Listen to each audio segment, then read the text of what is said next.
Okay, here's a quick introduction to HTML. So you can open Notepad or Notepad++, it doesn't matter. You can simply type up your file. Let's start a new file here. So it's always good practice. All we have to remember is HTML here. Always close, so most tags end and close like this. So you have your tag name here, and the opening tag has just the open and close angle brackets with the name inside, and usually the closing tag ends with the angle brackets and a forward slash plus the name, the tag name, HTML, and then the closing angle bracket. So most tags are like that. So each website that you create will look like this. You will have a body section, which is the visible portion of the website. So you see we have an opening and closing tag, and we have a H1 heading. Now H1 headings range from H1 to H6, with H1 being the largest. So I am the largest heading, and we can then come down and create an H6 heading, but you can have H1, H2, H3. Be sure to change both of the tag numbers. I am the smallest heading, and this is our website here. Now we can save that, and you can select the file type here, but most of the time it's just easier to name it here. So I'm going to name this easy.html. I'm going to save it on my desktop, save, and then we can minimize this, go onto my desktop and see the file here. Double click that, and you see this is our website here. Now, if it doesn't have the browser icon that shows up here, what you can do is right click, open with, and choose one of your browsers to open it with, whether it's Internet Explorer, Firefox, or Safari, whichever browser you choose. But we tend to use Chrome. That's all there is to the website. Now, let's take a look at the HTML notes. So this is the main website. We have the HTML exercises, and we have the HTML notes. So you can do a quick read of this. This is just a quick reference website. So you can just scroll through, find what you're looking for, copy and paste it. So for example, we know about block level elements inline. Well, you can click to see more details. I have a lot of links to W3 schools, and essentially this is just a reference, quick reference. You want to see how to use the bold tag, come here, defines a bold text. So let's say we wanted to make a text in our website bold. We can come here, we can use the bold tag, and we can say bold. This can be any bold text in here, text, and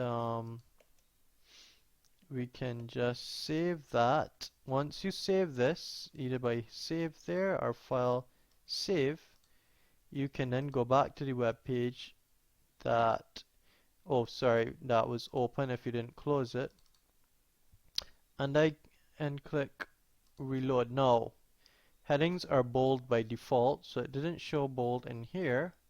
So what we can do, we can create a paragraph with the P tag. So a P tag is a paragraph tag. I am a paragraph, and then we can have we can use the bold tag and say I am bold text. Save that and reload. So we see here this text becomes bold. So that's an easy way to do it. So these all, you can see the examples here, emphasize, these all style your text however you want. There's italics, there's small, strong, subscripted, you can see what it looks like here, superscripted, and you can have a look at that. Moving on quickly, we have links. How do links work? So links are what are on most web pages. Links basically can link to any web page. Everything you click is a link. So let's just copy this. So like I said, this is a quick and easy way to use my website. Just come in there, copy what you want, paste it in, and edit to suit. Now, this is our link text here, and we can add our link. So if we were to save that, and then we went back to the page and reload it, since we saved our changes, it will show up. And if we click that, notice it doesn't link anywhere. It did not find the file. So that's because the href has to be specified. This is hyperreference. It basically is a link. So we can link to any page. It can be our own website, or it can be a website online. So let's say we wanted to link to TechCrunch. We can copy this link up here, and then we can come in here, paste it in here, save that, and let's go back to our site here, reload, and if we click that, you see we get to TechCrunch. Nice. Good. Moving on. So that's how a link works. And this other attribute, the target, really specifies whether the link will open in the same page or a new tab. So that's just a quick reference. Oh, images can actually be used as a link. Anything that is inside a link tag can be clickable or used as a link. So you can actually click here to see an example on W3 Schools. So you see they have this image here. I click that and it takes them there. Press back. Oh, I have to run. But yes, so this image is a link. What else do we have? Images. So images are easy to use. We can come in here. I can copy that quickly in here. And I can click save. Now, will that image load? And if I reload here, notice it doesn't. Why did the image not load? If I did Control Shift and I, fail to load resource, the file is not found. Now why is that? This is in the console. The image does not exist on my computer. It might exist on W3 Schools website, wherever their image is. If we take a look at their example, this is because this image is on their server, but if I wanted a copy of it, I can actually go and search for any images. So let me search for cars. Maybe images. So I see a car I like. No, I can come here, click on that. I can right click on image, copy image address. So that's important. Copy image address. And then I can paste that in here and save that. Now notice that is a long image. Now notice some websites will prevent images from being loaded on other websites because they don't want you using their website to host, basically to steal their images. And if you're loading images from their website, it can put extra load on their website. So most of them might block it, but let's see if the image I have will work. And it does. So we see we have a nice car image. And we can also change the width and height. So I can try making it smaller maybe. And you can set the height to what you want, I suppose, or auto. It will keep the ratio, the image ratio, so it will stretch evenly. And you can play with that. No. Another thing we can do, Now what if this website was to go offline and that image wasn't there? What we can do is save the image locally on my computer. I'll save it on my desktop and I'll name it car. Whoops. And I save that. And now we will see that image is on our desktop. Now, instead of having this long link, I will have the name of the file, which is what? car.jpg, or is it JPEG? Let's save that, and let's go back to our website. Reload. No, the image does not load. Did I make an error with the file name? Now this is a common error that I see. There are images with JPEG file extension, and there are some with JPG. To make sure you find the right file extension, we can click here on the image, right click, properties, and we see this is a JPEG image, but if we look in these brackets, it's a .jpg. And if we go to details and we scroll down, scroll all the way down, we see the name is car.jpg. So I guess that's some will have JPEG, but I guess the newer format just use JPG. So that's something to be careful with. It could be .png, whether it's a PNG image, whatever, depending on the image you download. So we know that's the image there. So don't forget to save. A common error beginners make is not saving and thinking their website is not working. Save. Whether you press Ctrl S on the keyboard, save here, or file save. And let's go back to our website now, reload. And we see our image is here. And we can open that image in a new tab.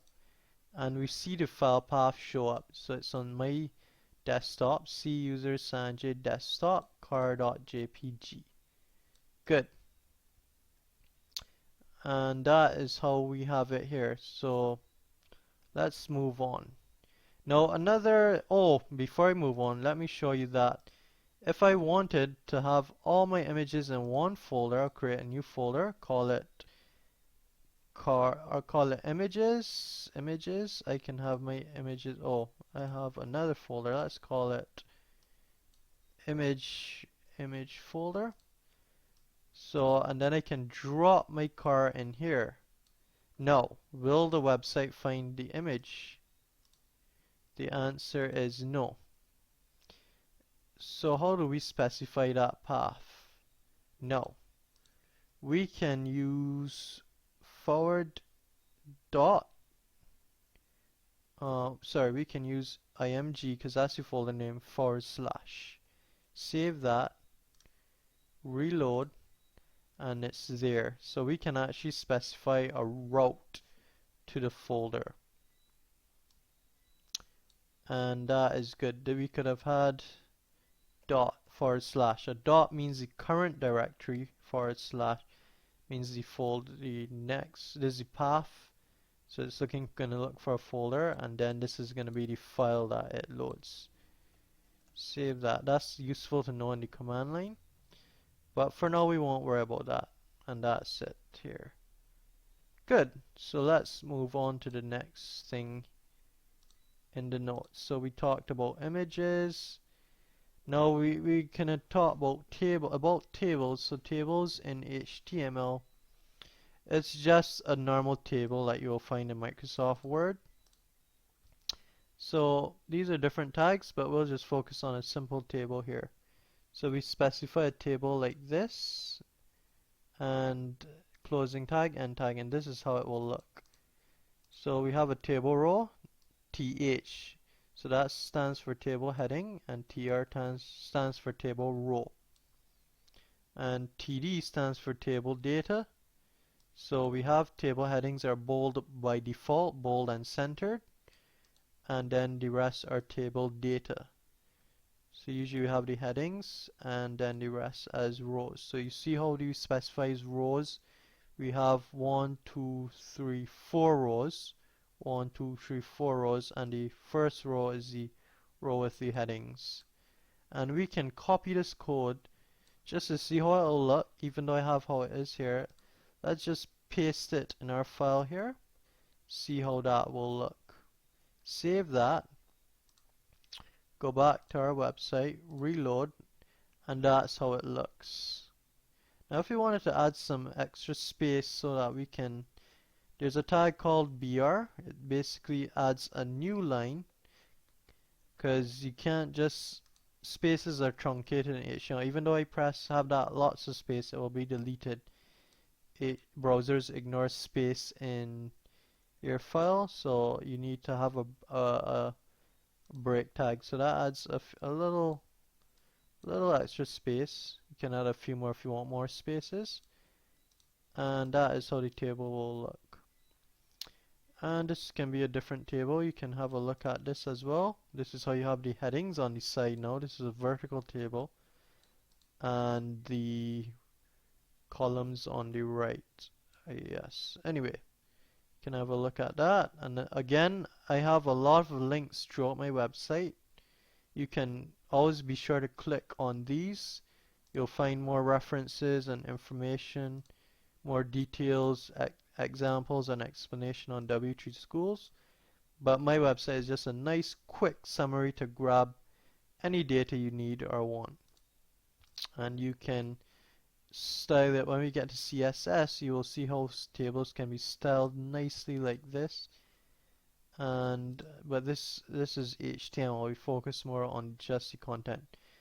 Lists are similar to tables. We have UL stands for unordered list. And again, I have links to lists for more details, unordered lists. I have examples. You can play around with that. And this is an ordered list. So ordered lists will have a number, or it can be A, B, C, depending on the list that you set. It could be how it counts. It could count in Roman numerals. But anyway, the easiest one is just 1, 2, 3. And these have bullets, which is unordered dots. They're just dots. So that's the difference between an unordered list and an ordered list. One has order and one does not. It's unordered. Now, again, I have links if you want to see more. That's a definition list. But these are basic lists. So now, iframes are really cool. Iframes are basically a way to put a website inside a website. And you can see how that works here. Iframe syntax. The most basic syntax is this. Similar to the image, you can just copy this. And I'm just going to paste it. Alright, I'm going to paste it here. So this again, if you remember the image that we were looking at, you have to put the website URL that you want in here. Now note, some websites, again for security reasons and whatnot, they don't want you to load their website in an iframe. So you may get an error or something that might say page cannot load in an iframe. Some page failed to load, so just note that. It might not be an error in the code, it might be that the website itself has security measures to prevent loading in an iframe. So let's see if TechCrunch allows us to load in an iframe or this website. Let's just copy that. See if we can load that in an iframe. Save that. And let's reload. So you see Forbes refused to connect because they don't want to be loaded in an iframe. We can see in the console this red arrow refused to display in a frame because it set X-frame options to same origin. So the same origin means that it's not an iframe on their website. If it was an iframe on their website, it would load because it knows it's on their website, so it's safe. But because this now is not on their website, it will refuse to load. So alright, let's try my website. My website should allow you to load in an iframe.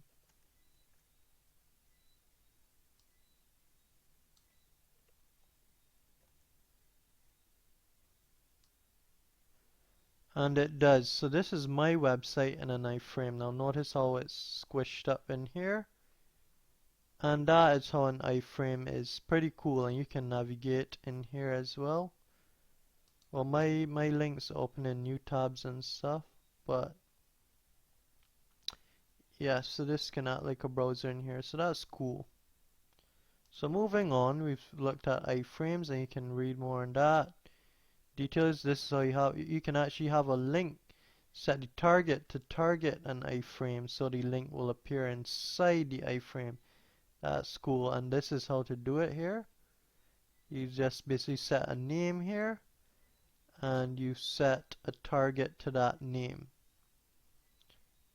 Moving on, so forms, we will run through some forms now. So you can have like input text boxes, you can enter some data, you can, if you define it as a password. So again, you can come in here, copy this, edit it to what you want, and that the type is all we change. So this type attribute is called an attribute, which lets it know the type of input element it is, the type of input we expect. So you see how it hides the characters. It will basically store the value, the password, and the placeholder basically will show up in here. And if we were to erase that, so the placeholder is enter first name here, it's password here, but when we click and start typing, it disappears. And the value will store the value entered by the user. When we get to JavaScript, and the name we can use, we will use that kind of as like a variable name, but we'll get to that when we get to JavaScript. We can have radio buttons. This is how radio buttons work. You can study all of this, so I'll just skip through that. And notice text areas are resizable. You can use CSS to disable that resizability. And most people are excited about multimedia. So you can actually have videos on your website, and this is how you do it. So you have to make sure you get the right format, because it might not support the video format if it's a different, maybe Windows Media Video or WMV file. So you can also convert your files to MP4. MP4 is usually the best, that is easy to work with. MP3, usually MP3 is good as well. And this is how you do videos. And you can control the settings, whether you want controls or not. So let's copy that. And again, I have links to that, to multimedia, with extra information for you guys. And we can see how the video works. Try it for yourself. And this is how a video works. See, it has controls here. But if we wanted the controls to disappear, we could erase that run. So now the user can't play the video, but you could have it use JavaScript and have it autoplay and stuff like that. So you have options.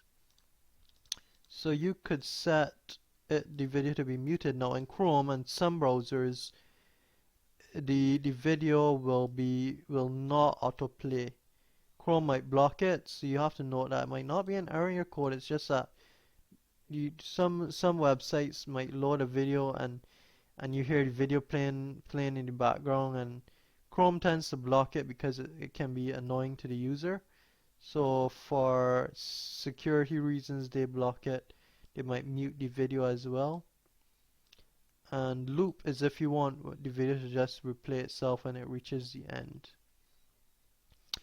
Now this is if you have, like how we downloaded an image, you can download a video and just have it maybe in a folder or whatever you want. Or it's nice to load videos from YouTube. YouTube makes it very easy to share the videos and use videos on websites. So all you do, you just use this URL in your video tag, sorry, in an iframe, right? And you just use this as the base, and you can then follow it with whatever settings you want. So YouTube video ID can be found in navigation bar after an equal sign. So this here, allow full screen, allows it to be full screen, or not. If you didn't have this, you couldn't make it full screen. You can set a width and height, but this is the most important part, source. So basically you have this, and you can append whatever the YouTube ID is. You can adjust, oh, and these are the ways you can configure the video. Whether you want to hide the video controls, mute autoplay. So if controls is 0, it won't show the controls. Autoplay is 1, will autoplay, which means it will repeat itself. So for example, how this one ends, it'll automatically start over. That's what loop will be.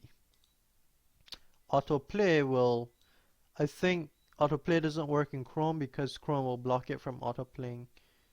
And mute, you can choose to have it muted, or I believe it will autoplay if the video is muted because the sound won't annoy the user.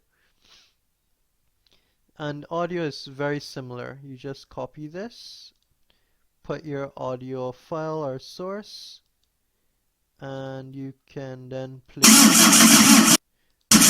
the audio there.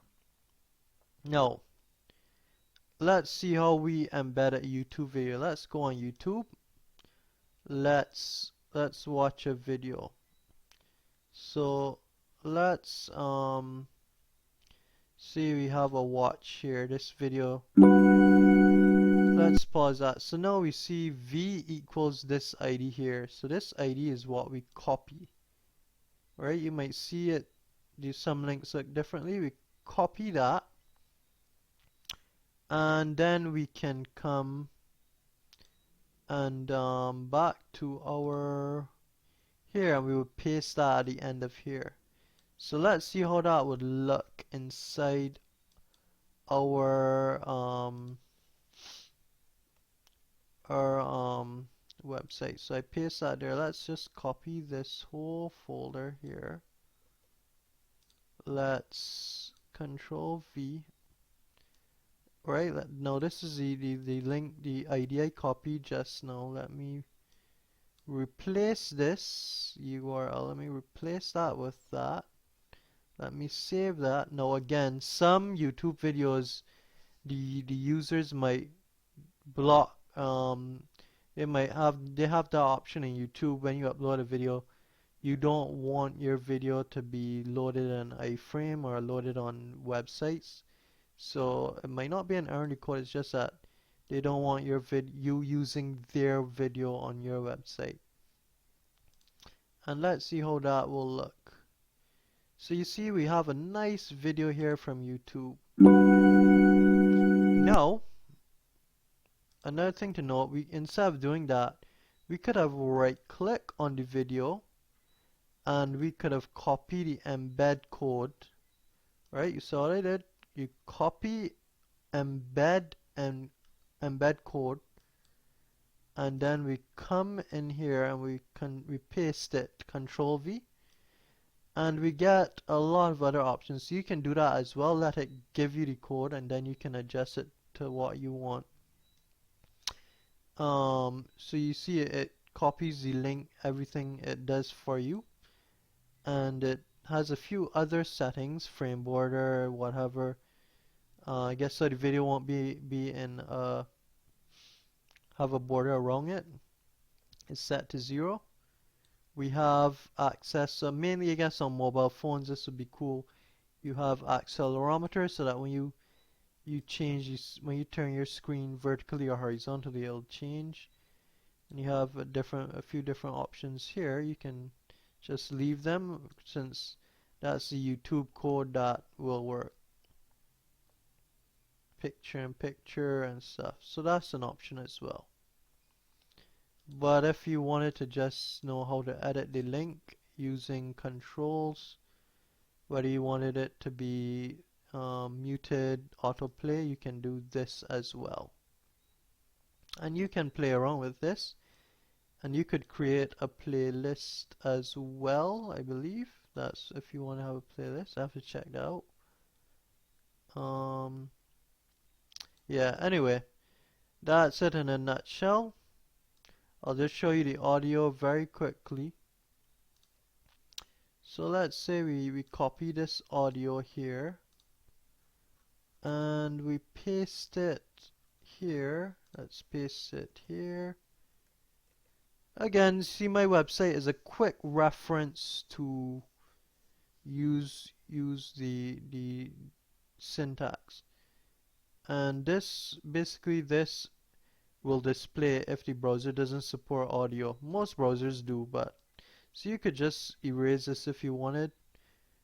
But I would just let the user know if for some reason they were using an old browser that didn't support it.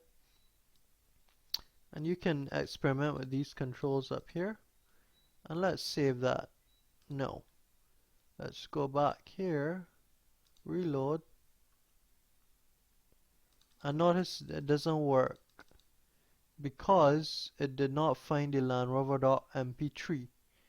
So I have it saved on my desktop, but I need a music file. So I have that music file stored. Right, so I have the mp3 file in here, which I'll just paste on my desktop. So now it will find the file because I have it specified in the audio, LandRover.mp3. And if I go back to my website now and I reload, I have the video twice. Anyway, and now,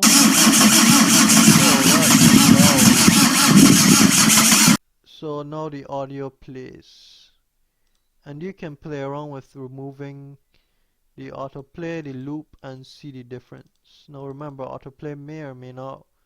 Yes, the autoplay may or may not work based on whether you have it muted or not in Chrome. Some browsers may block it or not. But anyway, play around with those. And that is everything you need to know about HTML. We covered videos, audios, iframes, links, everything. Good luck.